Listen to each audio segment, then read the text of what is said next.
everyone, and welcome to my channel. This is Leslie, and thank you so much for joining me today. Today I am sharing a layout with you that I'm making for the Paper Issues design team, and my assignment was called As the World Turns. So I had this cut file, and it is from the Paper Issues free files, free cut files. So if you are in the need of some cut files, please head on over to the Paper Issues shop, and there's a folder with lots and lots of gorgeous free cut files. So that is one of their older cut files that I've got there. It's the globe, and I thought this would be perfect. Now, I've been wanting to use this cut file for a very long time, and I've been sort of hoarding it for something for something specific, and I thought this layout would just be perfect for that cut file. So I am going to be using the pink Paislee Auburn Lane collection for this layout, and I've decided to use that wood grain paper for my background, and I have fussy cut some elements from two of the pattern papers in the collection, the florals at the top left hand and then those little houses at the bottom left hand of your screen.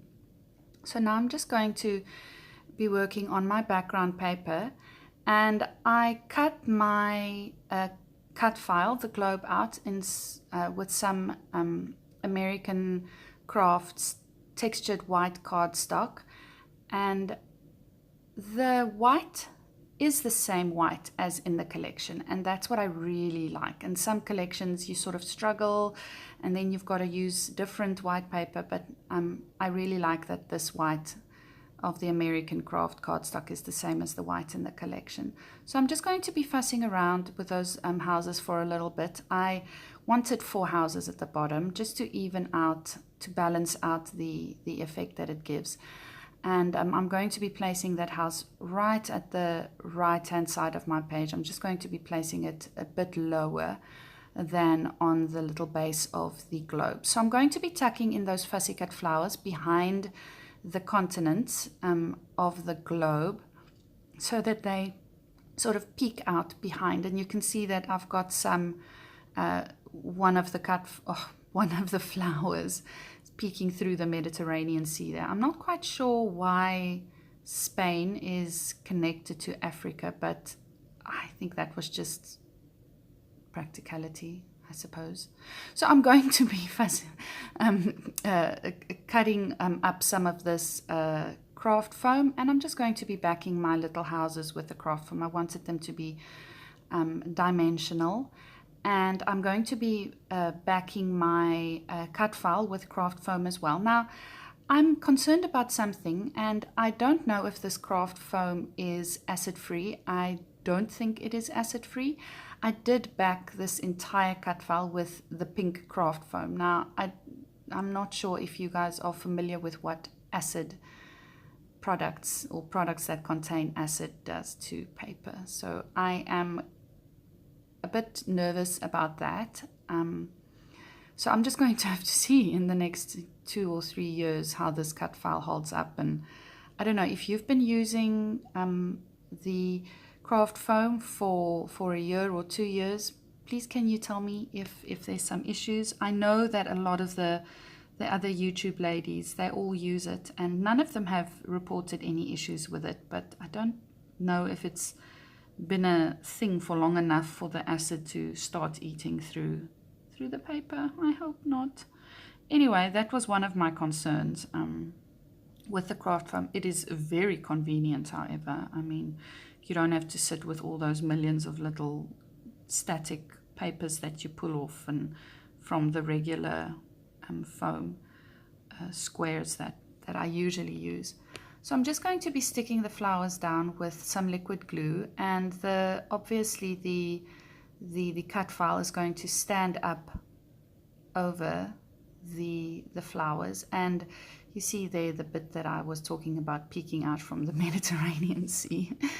So there's going to be a bit up there in Canada as well, flopping over Canada. So sorry, Canada. But anyway, I mean, Australia isn't even in this, so the poor Australians. So I am just going to be watering down some acrylic white paint and splashing that about my page.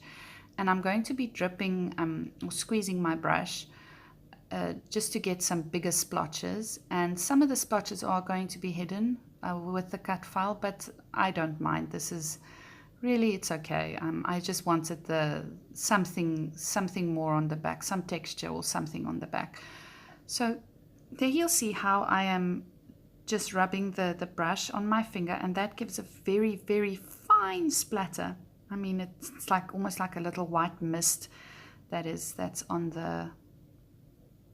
that's on my paper now.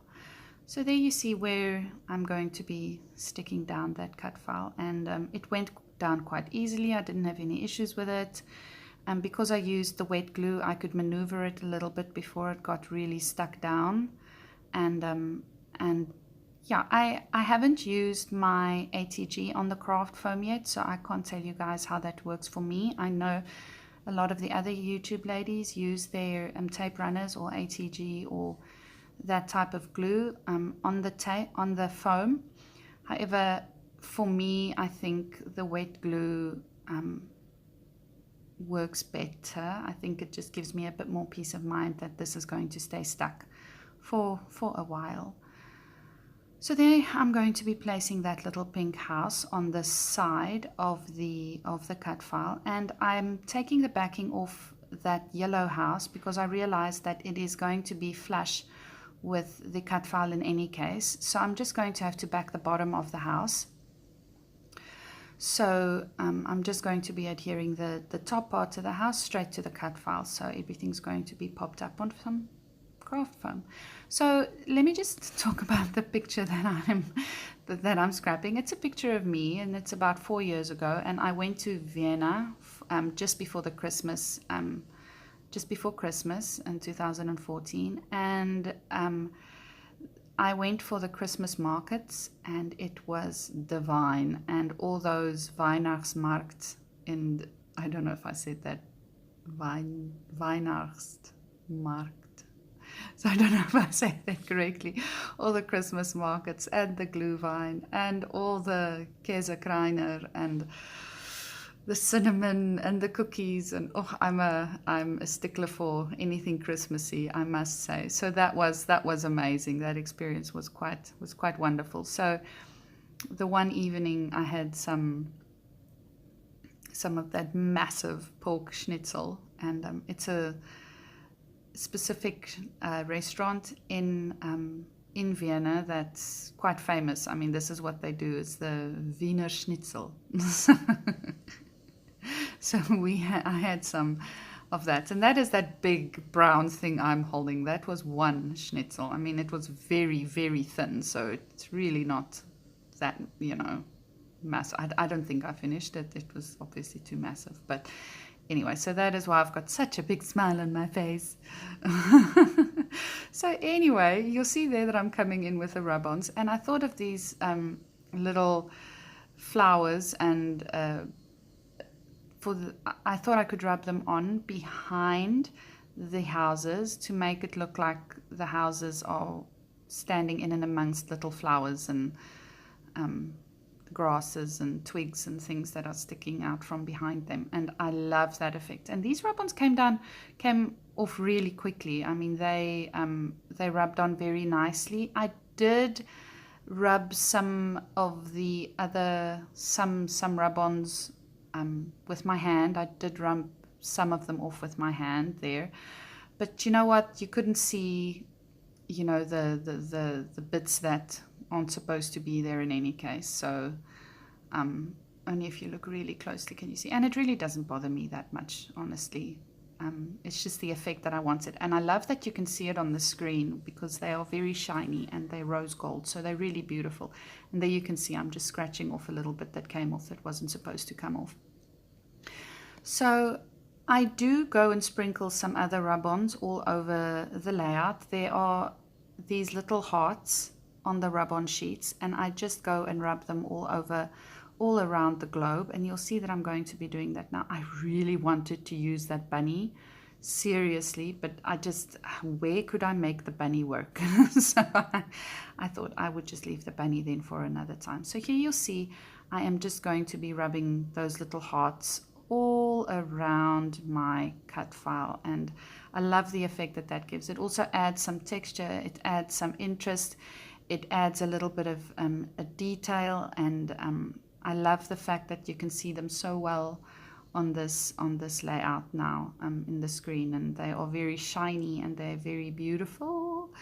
So that is a frame from the ephemera pack, and my photo fits in perfectly there, and I was very excited about that. And I really love the dipped look of that frame. And I'm going to be coming in with some puffy hearts as well, just scattering them around the layout. And that little buzzy bee, I had to put that buzzy bee in there. Wherever I can, I try and put the buzzy bees. There've been a few in this collection, and they are so cute. So that little sticker says "Stay Classic," and that was just too cute. I loved it. You know, that just sort of brought the layout together for me. So I'm just going to be sticking that on right over my cut file. I don't mind that the glue is going to go on some parts of the background, but it popped up nicely on the cut file. So first I thought I would put my title facing this way on my cut file, on that sort of round bit of the globe. However, when you turn the cut file, the layout the right way around, it's almost upside down, and you can't really see what it says. So I just took it off and I adhered it the other way around, and that worked much better. I know you can't really, it's not very obvious because the letters are very patterned, so you've got to really look to see what it says, but it says Vienna. So, and I'm going to be adding some of those little enamel dots and just sprinkling them around my layout to add some extra interest. And I mean, I've got them, why not use them, right? Some more of the gold hearts. Can never have enough hearts. I do add a little black enamel dot there to the left hand side of the layout, but I take it off because there's no other black on this layout really. So I didn't want to start adding black and then have to go and get some more black things to balance that out. I do add a little paper clip as well to the mix, and I just pop the paper clip onto the Africa continent. And that is it for my layout. Please head on over to the Paper Issues Friends and Fans group on Facebook, and you can take part in all the challenges as well. Thank you. Bye.